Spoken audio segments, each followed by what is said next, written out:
Do you ever do that thing where you have a big project or a big something you're doing in your life, and you do a lot of research, you do a lot of planning, a lot of prep, and you get all this stuff together. At some point you say, look, I gotta just go. I gotta just start, and I can't gotta stop overthinking. I gotta go. And you throw caution to the wind, and then you get a little bit into it, and then you realize, oh no, my caution, I threw it to the wind. Where is it? Why didn't I do more planning? So I've started this whole 30-day challenge thing, and I all of the things I had, and I had them all laid out, and the one thing I had was the wire.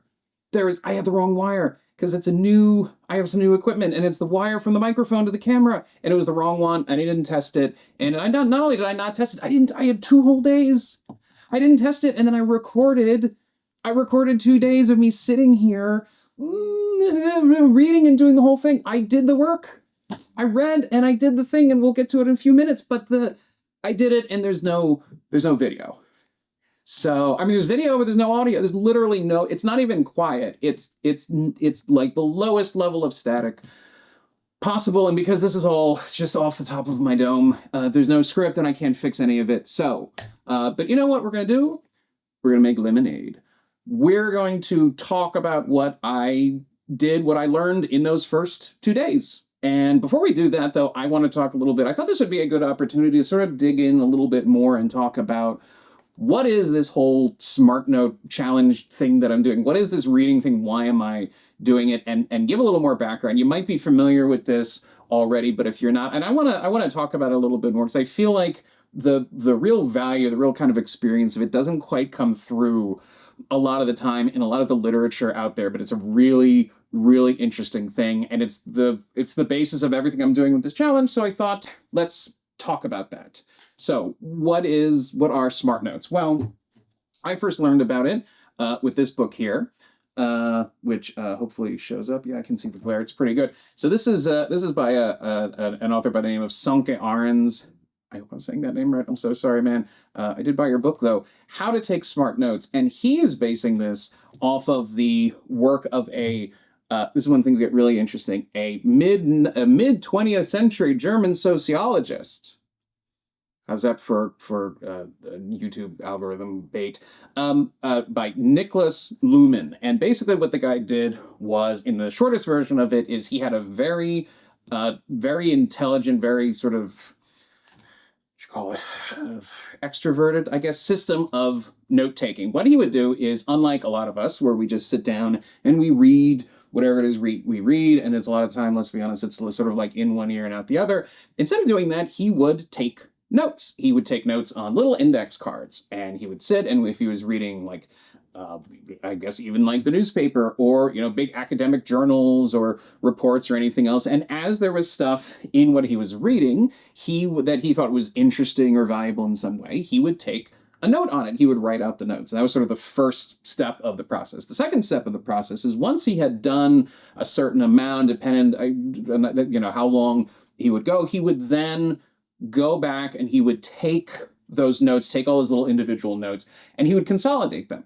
He would find the ones that he thought, there's something here that is really, you're sort of writing things along as he was going, but then each note, the ones that were really valuable, or the ones that he could recap in some way and sort of bundle a bunch of them together, he would make these sort of permanent notes. And he would put those permanent notes in his big system, and he had, I think it's called slip boxes. I mean, I'm imagining sort of like shoe boxes almost, but I'm sure the guy had giant shelves full of drawers with all of these. But fundamentally what he was doing is he was recording all of this great learning that he was doing, all this knowledge that he was getting. And then they didn't have, modern, obviously, anything like what we have with computers nowadays, so you could organize these and search through them. So he came up with this really interesting technique where he would put a little ID number, a little unique ID number at the top of the cards, and he would increase the number on them. He would keep making the number longer and longer, and he would add letters and numbers and back and forth, and he'd do all that. But what he was doing was he was creating this system of notes that you could follow one to the next. And it was moving along this path, and then it could branch off where he would sort of, he's sort of writing about one thing, and then he's reading something else that's interesting, and he says, oh, I'm going to have this other card sort of come off from the main group.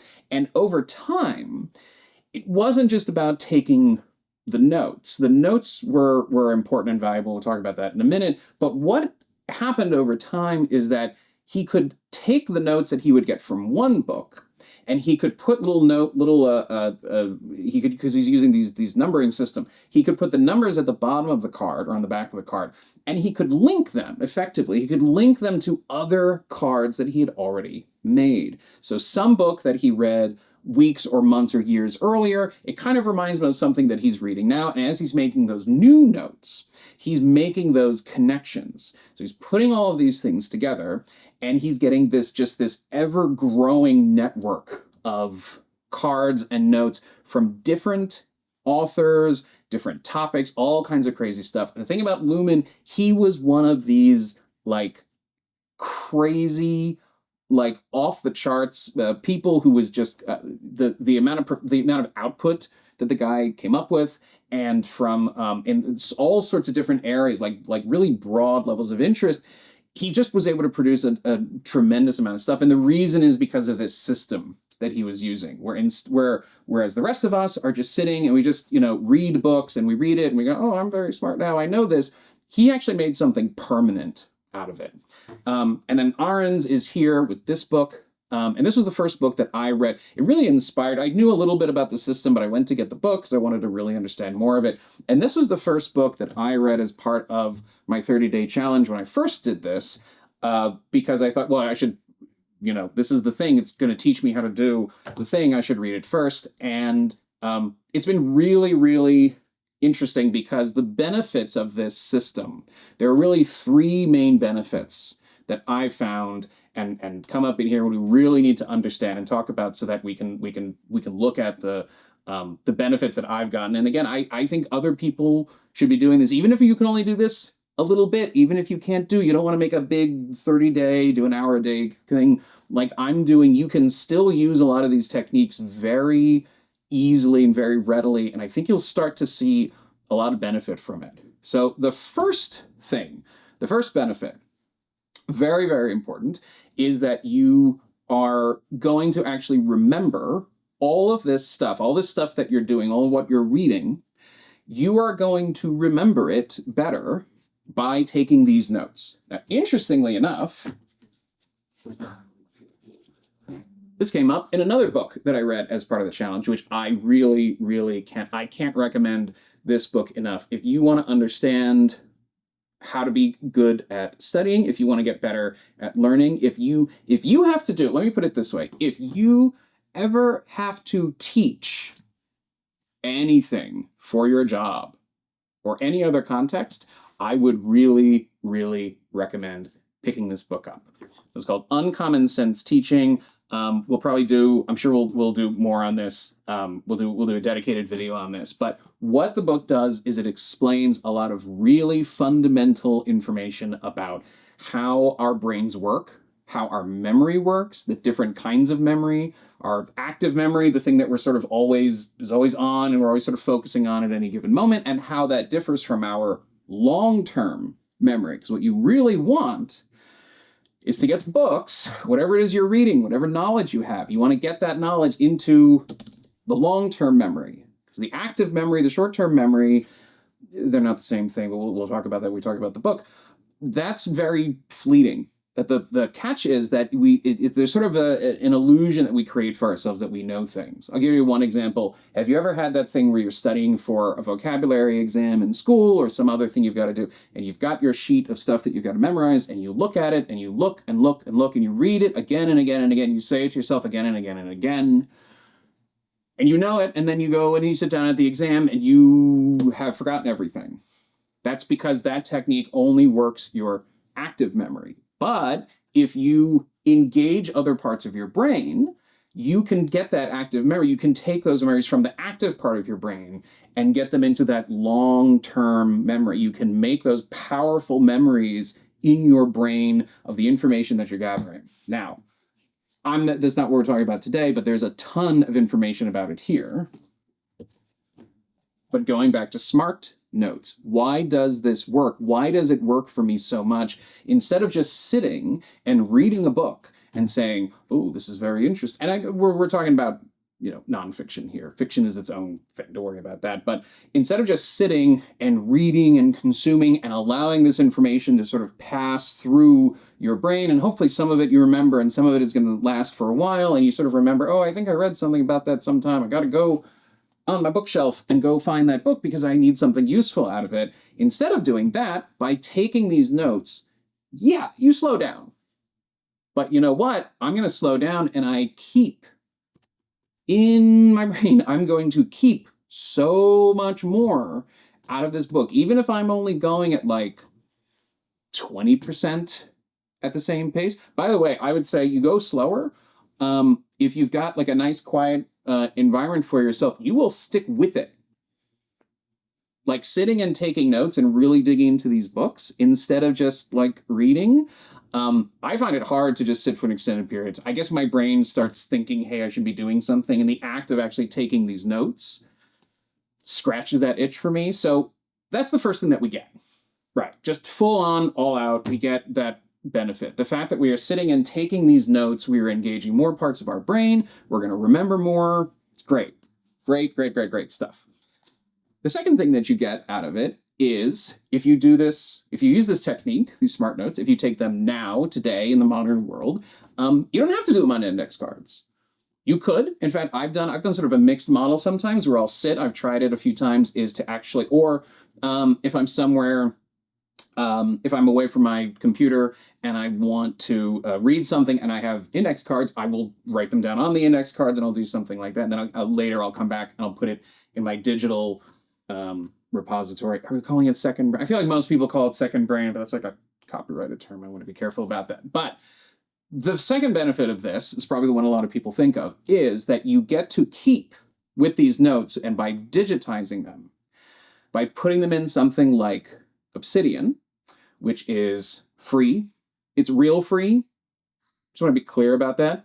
It's open source. It's not free like, oh, we need your credit card and you get a free trial and then maybe... No. There's none of that. There's none of that microtransactions or anything like that. It's just full on free. And you can put it on your computer like I have. It's out of frame. The computer's right here. You can put it on your computer. You can sync it up with the cloud, your cloud, or you can pay them a little bit of money like I do to sync it up there. And you keep the data all to yourself. So all of this stuff that you're reading about, all of these notes, you get your own nice repository. You get this synthesized, drilled down, boiled down, concentrated version of all of these ideas from everything that you've read, all these different books on all these different things. This is what I've been reading right now, and we are going to get to it, I promise. But all of your notes from all of these different things, they come together in this big repository you had, and it makes it so easy to find that thing that you knew, right? So you read a book, let me put it this way. So you read a book, and again, if you're just sitting and reading and whatever, you're reading it, and then later you kind of remember. You're like, I remember there was something, I think it was in this book, and then you have to go get the book, and you have to flip through the index, and I mean, this index is really good, but sometimes they're not that great, and you're sort of remembering, maybe you don't even remember the name of the person, you sort of remember. It's really hard to go get that knowledge. If you make your own knowledge bank, if you put all of your notes together and you have it in there, the search feature is great. There are lots of ways you can get all of that information for yourself. That's the second thing that you get out of this. And the third, and this one, this is the real magic, and I talked about this in the launch video. This is the thing, and I think, look, there's a lot of great people who talk about these books, these techniques. I like the cover. It's a little, it's abstract. It's got the umlauts going on it. Here's the thing. Here's the real benefit. You want to know what it is at the end of the day? It is great that first of all, it's great that I'm reading more. It's good for all of us. But then I'm retaining way more by doing this. That's pretty terrific. Second of all, I'm getting this repository. I can go look things up. You can make a much larger knowledge bank for yourself. I do a lot more stuff, really integrating it in there. It's a really great sort of playground to go digging into this stuff and seeing what it is that you need. as you're taking notes for yourself, you can make your own sort of guidance. You can take the knowledge that you have, you can put it in there, and you can make your own uses of it. Anything that you want to make, you can add your own ideas. God forbid, you can put your own ideas into this knowledge bank that you're creating for yourself, and that's all great. But here's the thing that really, really drew me in, and this is the real magic of this whole experience, and why I am, doing it again and encouraging everybody else to do it, is that thing that I mentioned earlier, where you pick up one book and you start taking notes. You take notes on this. And they're little individual notes, and they're all linked together, and they're connected. And then what's going to happen is you get another book, and then you start taking notes about this. And you're like, that's very interesting. And at some point, some of the notes that you make about this book are going to make you think of something that was in this book, or certainly in a book like this, which again, we're going to get to in just a second, I promise. And that's the gold.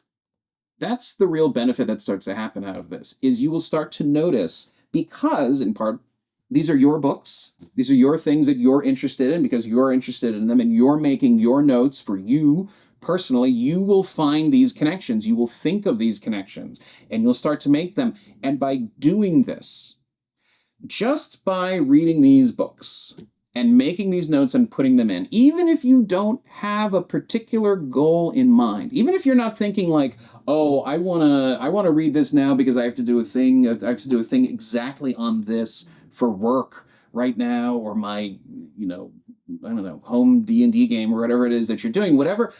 It's not that you pick up this book and you're like, I have to make something out of this explicitly. It's just, this is interesting to you. And if it's interesting to you and you make these notes, they're going to start connecting. They're going to start connecting together, and they're going to start forming for you new ideas, new stuff that you can do with all of these things. And if you are in any kind of knowledge work, I guarantee you're going to start to notice things, because you're buying these books, you have these books, you're interested in this because presumably there's some like usefulness you might think there is in there. And by putting them all together, you're going to start to notice new things. You're going to take a little bit from this book over here, and a little bit from this book, and a little bit from some third thing or some fourth thing, and you will find your own new material. And that is what made Luhmann so successful.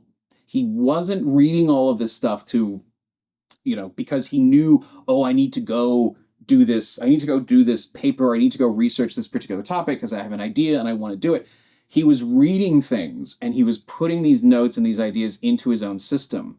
And as the system grew, as the knowledge bank that he created for himself grew, he saw things. He saw new ideas. He saw these new collections of new ideas in new places, and that gave him ideas to go write an academic paper or go publish something. And the beauty of this, tying it all together, was, guess what? He already had all of his research. It was right there. It was in the notes. He had been taking notes on all these different topics. He naturally, organically organized them. And then they would reach these clusters of related ideas would reach a critical mass. And then he would just go and would be able to produce something from that. Now, I'm not an academic. I'm not a sociologist. I don't publish papers like that. But I do a lot of work with people. And I work in IT, and I work with teams, and I'm having all kinds of challenges that I have all the time with getting people to understand best practices, getting people to understand the best way that there is to do certain kinds of work. How are we figuring out for my organization, for my client, for my team, for my whoever it is that I'm working with? How do we figure out the best way to do our work? How do we establish standards and practices? But also, how do I convince, how do I train other people, and how do I convey these ideas to other people?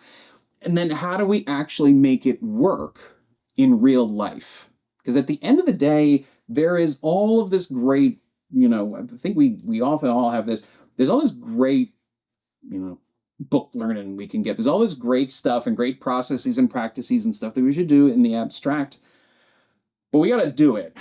And whether we're talking about other people, you're in something like I have, where if you're a manager or a coach or an instructor or a facilitator or a scrum master, whatever it is, and you're in that position of authority, you're trying to get other people to learn how we're, the best ways to do these things, or honestly, just for yourself.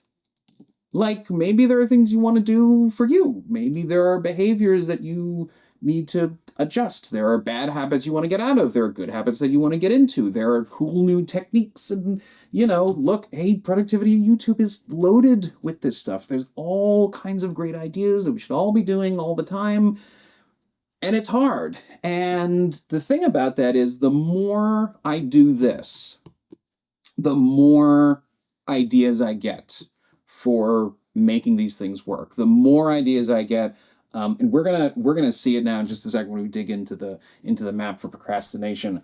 But there are so many interrelated ideas because these authors, they're great, all of them, they're great, but they gotta write and then publish their book. And the thing about these books, I don't know if you've noticed, they've got boundaries, they've got edges, right? And they've only got so many pages, they've only got so much they can put into them. But I don't have that problem in Obsidian. I don't have that problem with my knowledge bank. If I look at a book like this and I map out all of the great ideas and all of the research and the facts and the studies and everything else, and I link it all together, and then at the edges of it, or maybe even from the middle out, I notice that there are connections with other stuff that I've been reading about. I can include those links. I can tag information in here. It's very, very natural. It's all organic. And then it is a far more active and engaging and creative process overall than, just sitting reading. And that's before we even get into the question of am I actually absorbing any of this? So that being said, I think I've gone on for a little bit long, so let's make 2 videos out of this.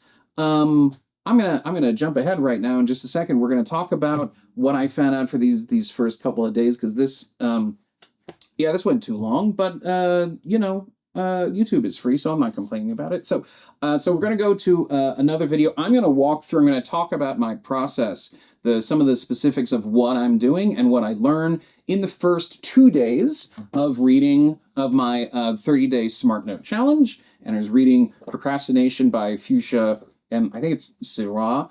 So we're going to talk about that in another video. I'm sure there's a link somewhere around here by the time you watch this. But if you're interested in this, or if you've tried any of this, please, give me a comment below.